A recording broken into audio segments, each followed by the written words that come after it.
फिर इसने फिर तपस्या की।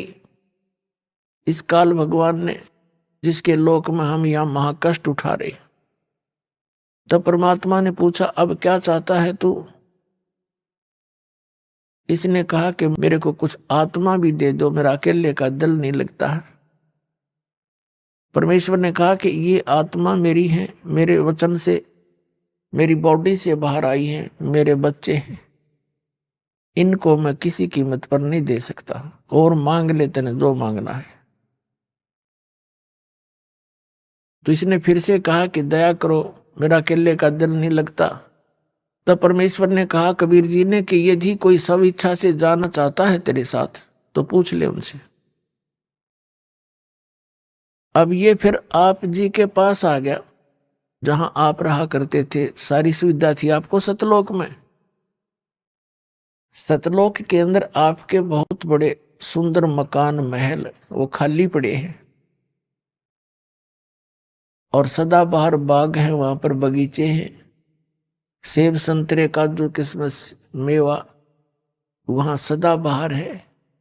बड़े बड़े मकान हैं, आगे बड़ा लॉन है, सबके यहाँ पार्क है एक जैसा, सेम टू सेम। और वहां पर बहुत सुंदर झूल हैं, जहां तुम झूला करते थे। जो बकवादे हम यहाँ खोज रहे हैं ये तो कुछ भी नहीं है, जिनको हम सुख मानते हैं। और वहां आपके चरणों में सदा रहेंगी वो सुविधाएं। या तो मान लीजिए कोई 2 पैसे इकट्ठे हो गए किसी के पास, तो घूमने के लिए चला जाता है कुल्लू मनाली। ज्यादा से ज्यादा 2 4 10 दिन मुश्किल से 1 वर्ष में निकाल पाओगा। आते फिर कुल्लू में जुड़ जाएगा। बताओ के शहर से पट्टा हुआ खाक है वो। थोड़ी देर पार्क में गए, दिन छिप गया, बाजो वे उल्टे करना हो। फिर टाइम मिला तो थोड़ी बहुत देर घूमे, और वहां कोई काम में कोई नहीं। सारा दिन सुख, खाओ पियो, परमात्मा की चर्चा रखो। वहां भी भजन करते हैं प्राणी, क्योंकि भजन में आनंद ही न आता है। परमात्मा के गुण गाने से आत्मा में एक अलग से स्फूर्ति रहती है, और सभी प्राणी मालिक की चर्चा करते हैं। और नीचे जो दुख पा रहे हैं उनके लिए वो बहुत दुखी होते हैं, हमारे बारे में बड़े चिंता करते हैं कि देख परमात्मा कितनी बार जा लिए, ये भोले भाले बालक पहचानते नहीं मालिक को। तब जो यहां से गए हुए मोक्ष प्राप्त प्राणी वो कहते हैं कि भाई वहां तो भूला घड़ी पड़ गई, वहां तो जुल्म कर रखा है, आंखें नहीं खुलने देता। जिनको हम भगवान मान्या करते ब्रह्मा विष्णु महेश, उनके भी चक्कर बांध रखे उसने, उनको भी सच्चाई का पता नहीं। आदरणीय गरीबदास साहब जी कहते हैं, सतगुरु आए दया करी, हम पर मेहर करी जो सतलोक से चल कर आए। ऐसे दीन दयाल और बंदी छोड़ वृद्धतास का, उसका जो स्वभाव है, गुण है, बंदी छोड़ है, काल सिक्के बंद से छुड़ाने वाला। और जठरग्नि प्रतिपाल, सबसे भयंकर स्थान हमारा मां के पेट में होता है। वहीं पर तो जठराग्नि जल रही होती है, जो भोजन को पचाती है, बहुत ज्यादा हीट होती है वहां पर। और उसके साथ में हमारा एक चीकले जैसा शरीर वहां प्रफुल्लित हो रहा होता है, वहां भी हमारी रक्षा करता है। और वहां हमारा पालन पोषण भी करता है मां के पेट में, वही सुव्यवस्था करके। जठराग्नि प्रतिपाल यानी पेट में भी वो हमारा पालक है, वो हमारा पिता है। तो वो बतलाते हैं आपस में कि भाई ये तो सतगुरु जाते हैं और बड़े दयालु हैं, ये हमारे पिता। कुछ थोड़ा बहुत हमें इन्हीं की रद्दा से ये ज्ञान और भक्ति बनी है, नहीं तो वो काल भगवान तो बड़ा भयंकर है। तो पुण्यात्मा वो सारी सुविधाएं वहां उपलब्ध हैं जिनको आप जी यहां खोज रहे हो। ये एक नमक का बोरा समझ लो, नमक की मंडी, और वो बूरा की मंडी। एक जैसे बिल्कुल मिलता जुलता उनकी कलर होता है, एक जैसा सारा कुछ होता है, लेकिन टेस्ट में अंतर होता है। ये तो नमक खारा और वो सतलोक बूरा, इतना अंतर है यहाँ के और वहां के सुख में। जैसे ये नकली पंथ बताते हैं, सतलोक के गुण गाते हैं, काल के नाम सुनाते हैं और सतलोक के विषय में बताते हैं कि वहां कुछ है ही नहीं, चेतन ही चेतन है, प्रकाश ही प्रकाश है, चेतनता ही चेतनता है, आत्मा उसमें जाकर लीन हो जाती है। बता के कराएंगे उसमें लीन होकर के, कोई तो कहे वहां जाने का, उसमें लीन हो जाते हैं क्योंकि उनका ज्ञान गलत, उनकी साधना समाधान गलत।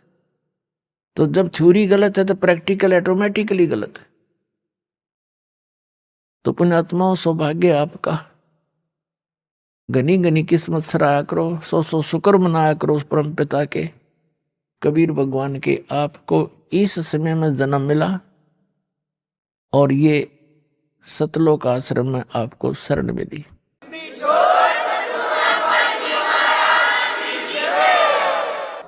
तो ये ऊपर तपस्या कर रहा था, तब इसको परमात्मा ने कहा भी ठीक है, यदि कोई सब इच्छा से तेरे साथ जाते हैं उन आत्माओं को तो पता कर ले। तो ये आपके पास आया, आप तो इसके ऊपर पहले फिदा थे, इसके चारों तरफ झूम गए। इसने कहा कि मैंने पिताजी से 21 ब्रह्मांड प्राप्त किए हैं और वहां पर ऐसे करूंगा, वहां पर बाग बगीचे सुंदर बनाऊंगा और तुम्हें वहां पर बड़े, हम सब वहां खेला खाया करेंगे, आराम से रहा करेंगे, मेरे साथ चलोगे? तो पहले तैयार बैठे थे हम तक, हमने कहा हम आपके साथ चलने को तैयार हैं यदि पिताजी आज्ञा दे देंगे तो काल जी गए कबीर भगवान के पास, यानी सर्व संपन्न परमात्मा सतपुरुष कबीर जी के पास, सर्व उत्पादक प्रभु के पास। इसने कहा कि जी कुछ आत्माएं मेरे साथ चलने को तैयार है। कबीर साहब ने यानी परमेश्वर ने, सतपुरुष ने कहा कि चल भाई मेरे सामने स्वीकृति दिला उनकी, मेरे सामने हाँ भरेंगे तो मैं अलाउड करूंगा, चल दोनों आगे। अब जब आकर पिताजी ने, हमारे परम पिता ने, हमारे मालिक ने कहा कि भी कौन कौन आत्मा इसके साथ जाना चाहते हैं बताओ।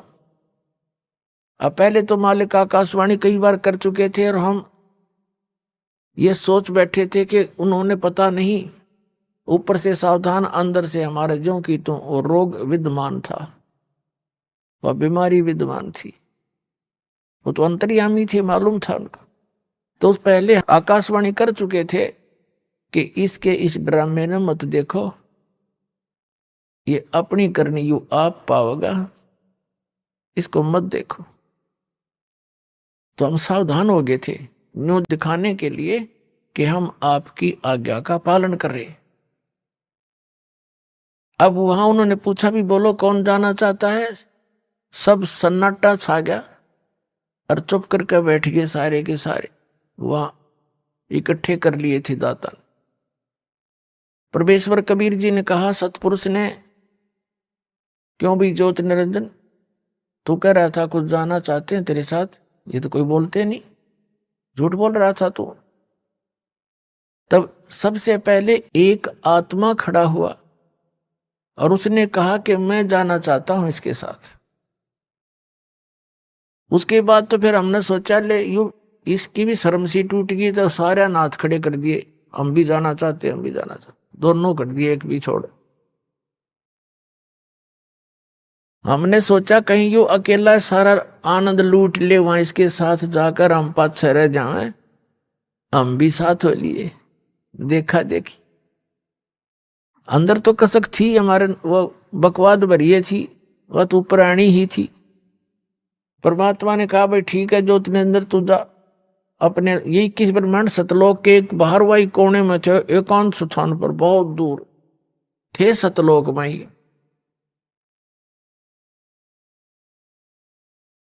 तो ये अपने लोक में आ गया, 21 ब्रह्मांड का एक लोक कहलाता है। और परमात्मा ने कहा कि मैं अपने आप भेजूंगा इनको अपने हिसाब से। हमारे को पुनः परमात्मा ने बीज रूप बना दिया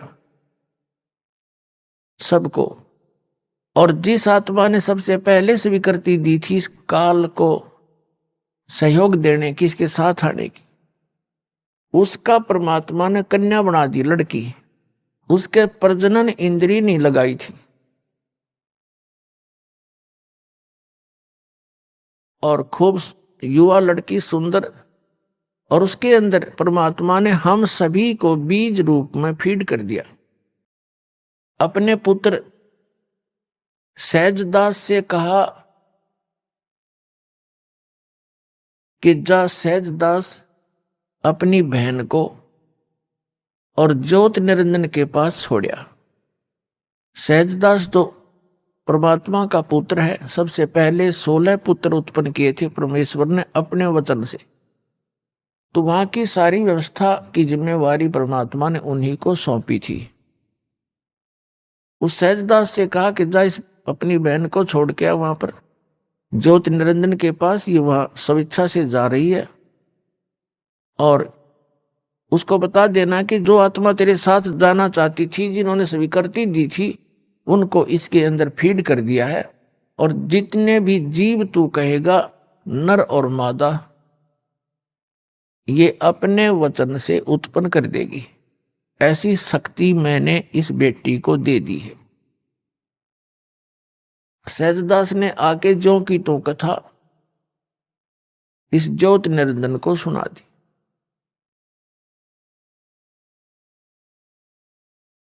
सहजदास वापस आ गया उस लड़की को वहां छोड़कर, जिसको अब दुर्गा कहते हैं, अष्टंगी कहते हैं, प्रकृति देवी कहते हैं। जब सहजदास वहां से आ गया, ये दोनों इकट्ठे रह गए। अकेली युवा लड़की को देखकर उस ज्योत निरंजन के अंदर एक खुरापात उत्पन्न हुआ।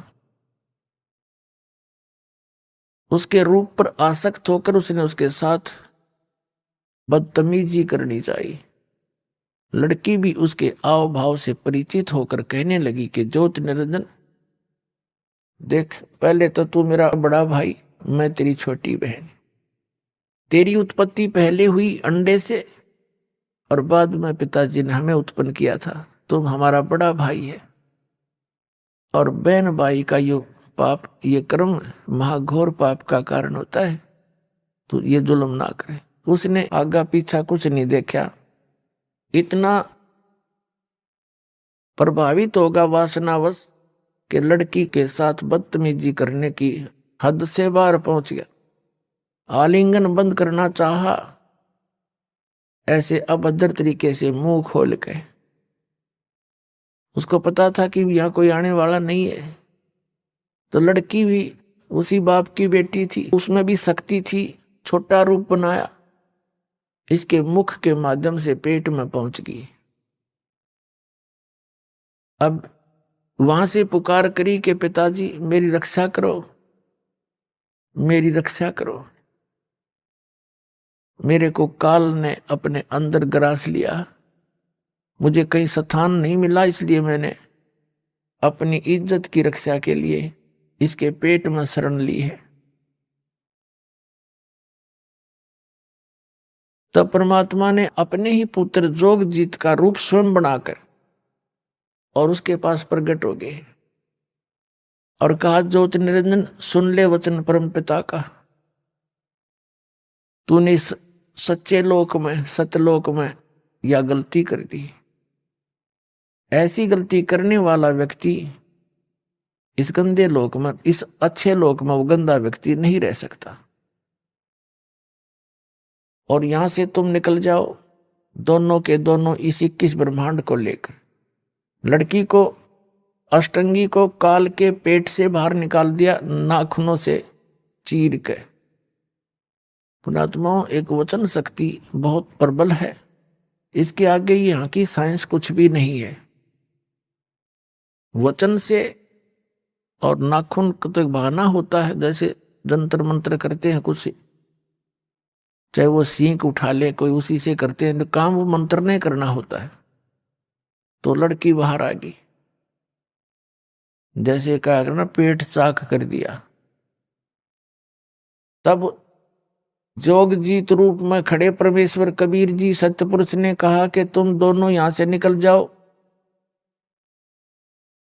और जैसा तुमने किया अब अपना फल पाओ। ज्योति निरंजन, तेने जुल्म किया है कि इस सच्चे लोक में एक लड़की के ऊपर बदनीयत की है, और जिसके कारण अब तू यहां रहने योग्य नहीं है। और उसको भी कह दिया कि तूने भी इसके ऊपर आसक्ता व्यक्त की है, तू परमात्मा के दिल से उतर गए हो, और जाओ इसके साथ धक्के खाओ। तो इस ज्योति निरंजन ने फिर बहुत विनय करी कि मुझे यही रहने दे, बाहर ना निकाले जोगजीत, मेरी अर्ज कर दे परमात्मा से। जोगजीत ने कहा कि फाइनल फैसला है जोगजीत रूप में परमात्मा का, और निकल जाए यहां से। 2 सेकंड लगा, बस इतना ही कहना था।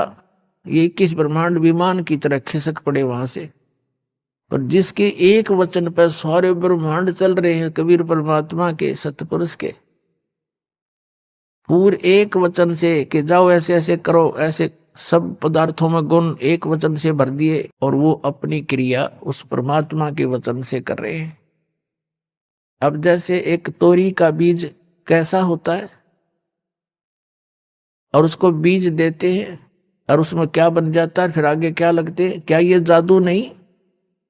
ये ब्रह्मांड ऐसे ही बना है परमात्मा ने, उसके वचन से ये सब पदार्थ कार्य कर रहे हैं, उनमें गुण भर दिए परमात्मा ने कि ऐसे से ऐसे तुम ऐसा होगा, ऐसा ही हो रहा। हमारा माँ के पेट में शरीर बनता है, एक पानी की बूंद तो अंदर फैक्ट्री लगा रखी है, उस मालिक का आदेश ऐसे होगा। अरे देखो क्या बने हैं, कैसे सुंदर, कितने कितने मोड़, कहाँ कहाँ इसमें हार्ड न्यारे, चाम अलग से, रक्त अलग से, सब मलमूत्र की कोथली न्यारी न्यारी, ये बना के दिखाओ साइंस वाले किसी मटेरियल से। ऐसे उस परमात्मा का ही मटेरियल है, उससे ये अनुसंधान कर लेते हैं और भूल जाते हैं भगवान को। तो सब गुण उसी के दिए हुए हैं, उनका आदेश है ऐसे ऐसे होगा, इसके बाद ऐसे होगा, वो ही हो रहा है। अब परमात्मा ने सारा कुछ बनाकर सिर में दर्द नहीं रखा, विधान बना दिया, ऐसा करेगा उसको ऐसा होगा, ऐसा करेगा उसको ऐसा फल मिलेगा, इस बीज से ये होगा, इसमें ये गुण है, सभी पदार्थ बनाकर भेज दिए। और फिर विधान बना दिया कि ये मंत्र जाप करोगे तो इस तरह लाभ होगा, ये आपकी आपत्तियां टल जाएंगी। तो उस विधान से हम परिचित नहीं थे, जिस कारण से हम दुख पा रहे थे। अब वो विधान इस दास को बता दिया परमात्मा ने, और सरेआम कहने का आदेश दे दिया।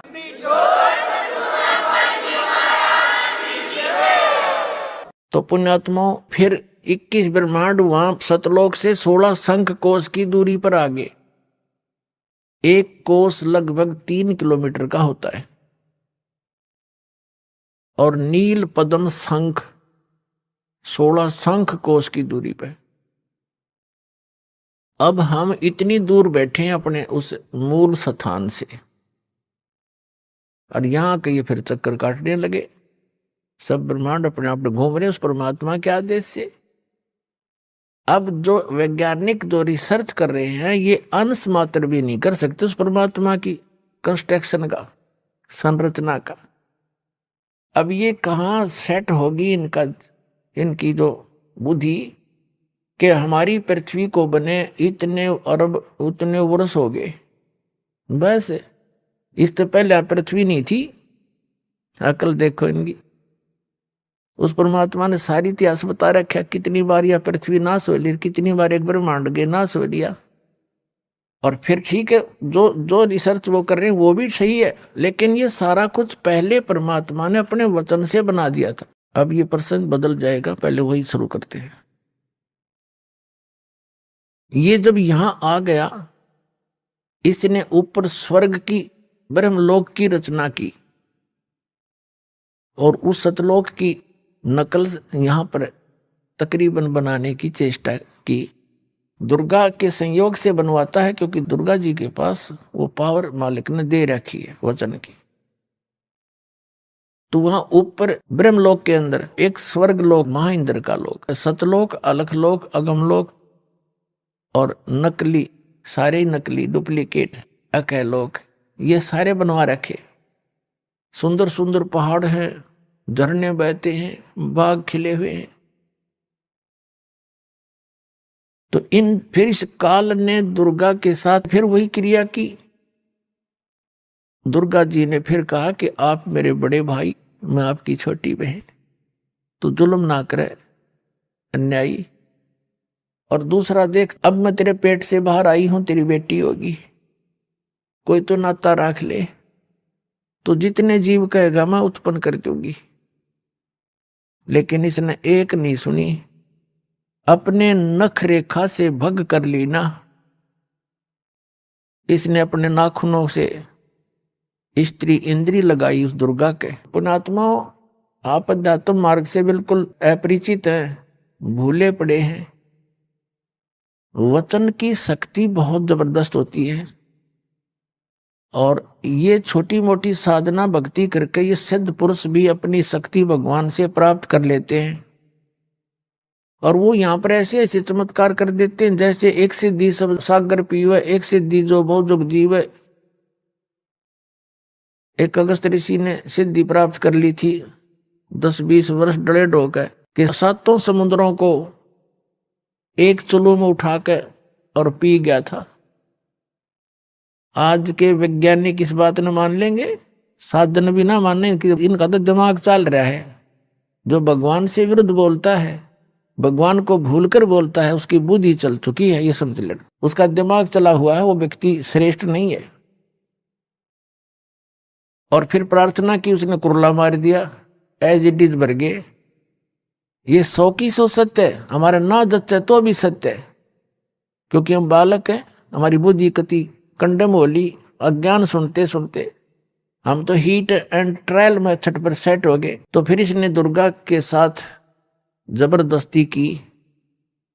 आखिर में इसने भी जान लिया कि अपने पैर पर कुआड़ा मना आप मार रखा है, और कोई चारा नहीं देखा, इसको समर्पित होना पड़ा।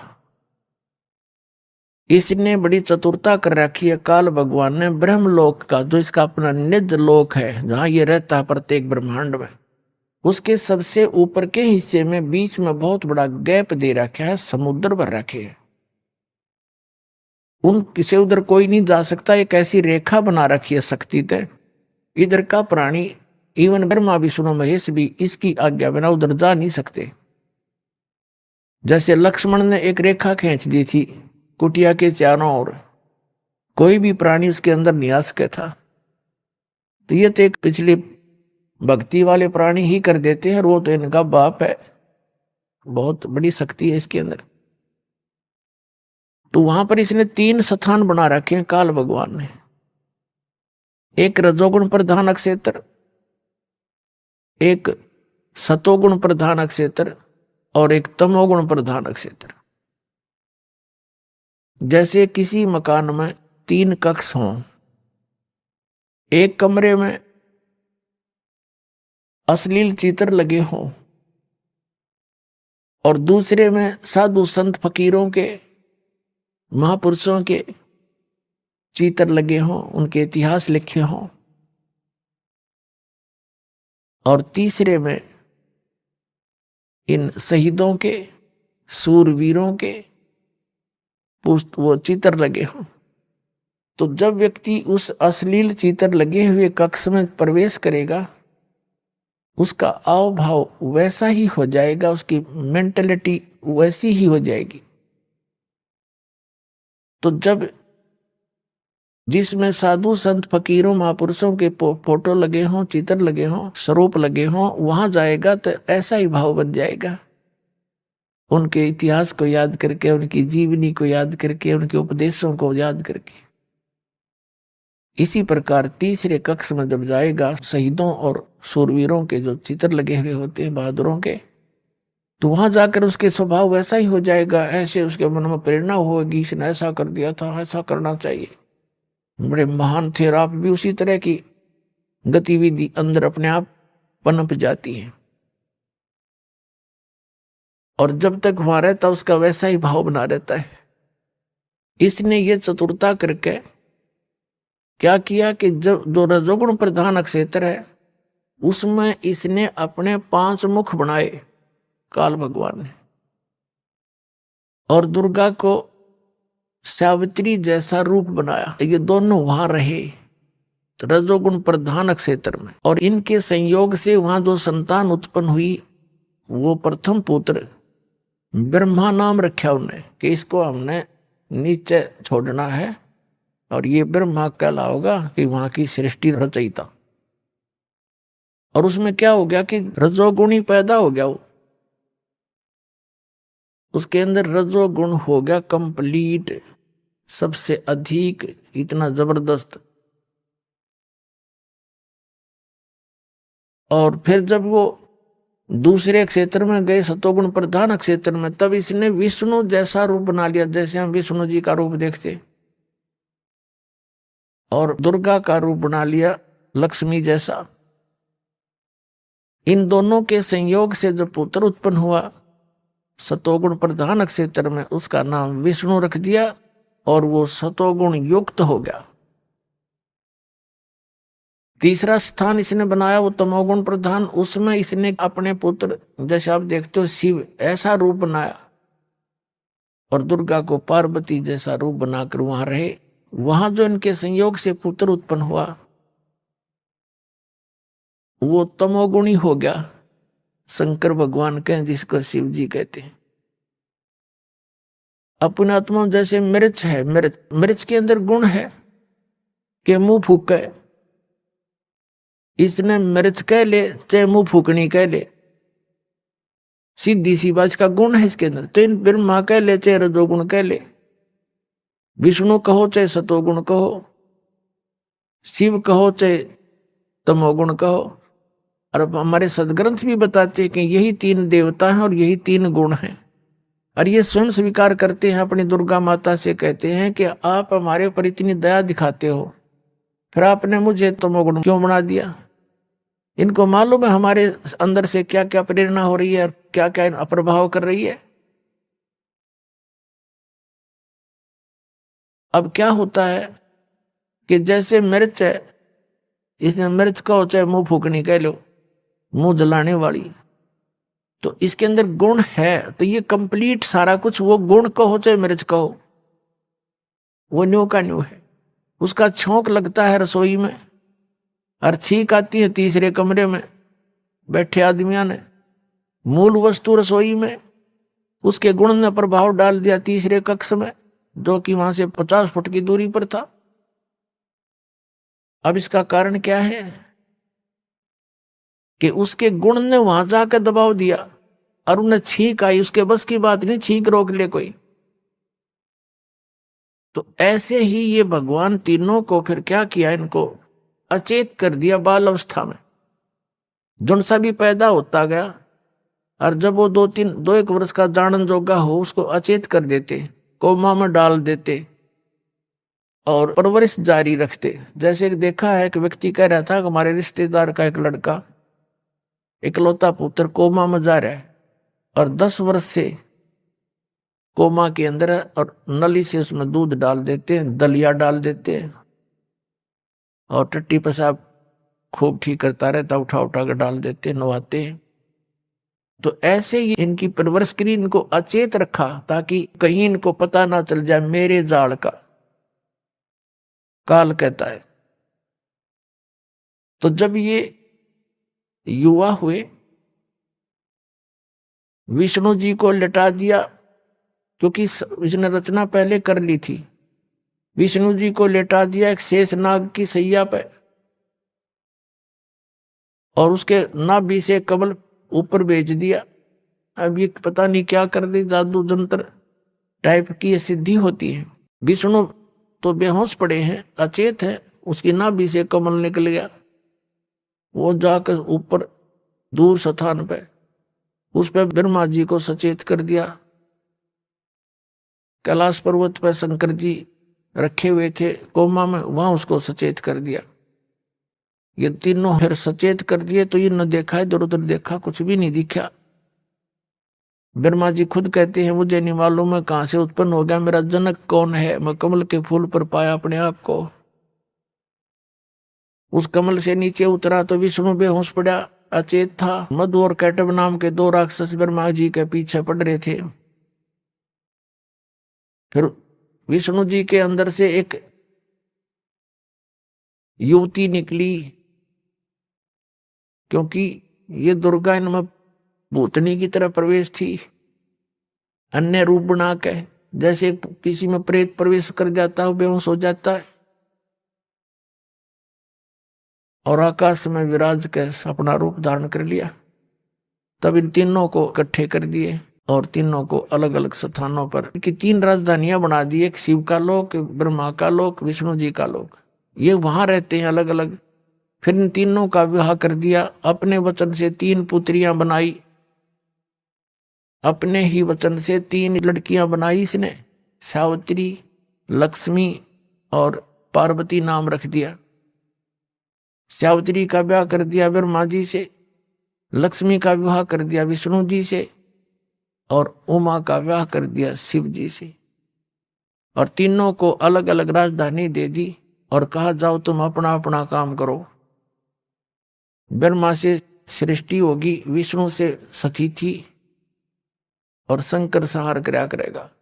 बताइए क्या मतलब हुआ? एक तो पैदा करे, एक पाल दे, एक मारे। यह बड़ी सतिथि थारा व्यवस्था हुई। किस लिए? इस काल को श्राप लगा था वहां पर। परमात्मा ने कहा था जोगजीत रूप में कि आज के बाद तेरा नाम काल होगा। तेने लड़की के साथ जुल्म करने की चेष्टा की और 1 लाख मानव शरीरधारी प्राणियों के शरीरों का तो नित आहार करेगा, सूक्ष्म शरीरों का, और निकल जाए यहां से। तो इसको अपनी गलती से इसका बीमारी लग गई। उसके लिए इसने हमें यहां मनुष्य रूप दिया ना। मनुष्य रूप भी ना देता, मनुष्य शरीर देता ही नहीं। इसको पता ये भी डर है कि मनुष्य शरीर के अंदर ये भगवान को पहचान सकते हैं। इसलिए इसने नकली संतों को की भरमार कर रखी है, गली गली में, गांव गांव में भेज दिए मिसगाइड करने वाले। और भक्ति करें तो गलत करें, आस्था भगवान से खत्म हो जाए इनकी। ये चाह महीने को बताने भी आवे तो भी भगवान की बात सुने नहीं। कलयुग में विशेषकर इसको भय ज्यादा रहता है, क्योंकि इसने वायदा किया था परमात्मा से कि कलयुग में आप कितने ही प्राणी ले जाना, सतयुग त्रेता द्वापर में कम जीवों को पार करना। जब परमात्मा यहां आए थे जोगजीत रूप बनाकर अपने पुत्र का सर्वप्रथम। अब आप देखते हो पूरा चीन नास्तिक हो गया। वो पहले बड़े डिवोटी थे, महात्मा बुद्ध के चेले थे, उनके पूर्वज। महात्मा बुद्ध इस काल की फटपेड़ में था, उसको भी काल की फेंट लगी थी। बड़ी पुण्यात्मा था, स्वर्ग से सीधा जन्म मनुष्य का हुआ था। तो जो स्वर्ग से सीधा मानो जीवन प्राप्त कर लेता है एक व्यक्ति, कोई बहुत ही पुण्यकर्मी प्राणी होते हैं, लाखों में एक, करोड़ों में एक, तो वो राजा के घर भी जन्म ले लेता है। राजकाज भी उसको अच्छा नहीं लगता, क्योंकि जिस स्वर्ग का उसको आभास है, जिस सुख का, वो वहां नहीं है। राज भी त्याग देते हैं, हठ योग करते हैं, मनमुखी साधनाएं करते हैं। उनकी पिछले जन्म की भक्ति फिर भी साथ रहती है, जिस कारण से फिर वो वक्ता बन जाते हैं, अच्छा उपदेशी बन जाते हैं। जनता उनको एक अच्छा व्यक्ति, महापुरुष जानकर उनके पीछे लग जाती। तो महात्मा बुद्ध जी के द्वारा बताई गई जो साधनाओं से पहले जो महात्मा बुद्ध से नाम लिया, उपदेशी बने, शिष्य बने, वो पुण्यात्मा थे। वो व्यक्ति सारे उस समय अपने सभी पृथ्वी पर तकरीबन, और उनके कार्य अपने आप सरा करते थे। उनके प्रारब्ध के ही कर्म प्रफुल्लित हुआ करते थे, कोई विशेष कष्ट नहीं था उनको, अच्छी आत्माएं थी। तो वो ये सोचा करते थे महात्मा बुद्ध के द्वारा दिए गई साधना से हमें लाभ हो रहा है, आगे चल के कर्महीन प्राणी होते चले गए कलयुग में, पिछले पुण्य साथ रहे नहीं, जिस कारण से उन्हीं साधनाओं को करते करते उस पूरे चीन में किसी को लाभ नहीं हुआ, सबने लाभ होना बंद हो गया। तो सब नास्तिक हो गए कि कोई भगवान नहीं कहीं पर, छोड़ो इसको, फंड है ये। और काल ये चाव है कि नास्तिक हो जा, अब वहां कोई जिक्र करो भगवान का, चर्चा भी ना चालन दे, ऐसे बना दिए वहां पर अपने आत्माओं। जैसे ये राधा स्वामी पंथ, अरे सच्चा सौदा सरसा और जगमालवाड़ी वाला पंथ, डेरा, और ये जितने भी इससे संबंधित ब्रांच हैं, जनोद वाला, जय गुरुदेव वाला, मथुरा वाला, या और ठाकुर जी, जितने ये सारे, और ये निरंकारी, और ये आसाराम, और ये सुधांशु जी जैसे, और ये क्या नाम है यो ब्रह्म ऋषि को कुमार स्वामी, इनका का पता नहीं।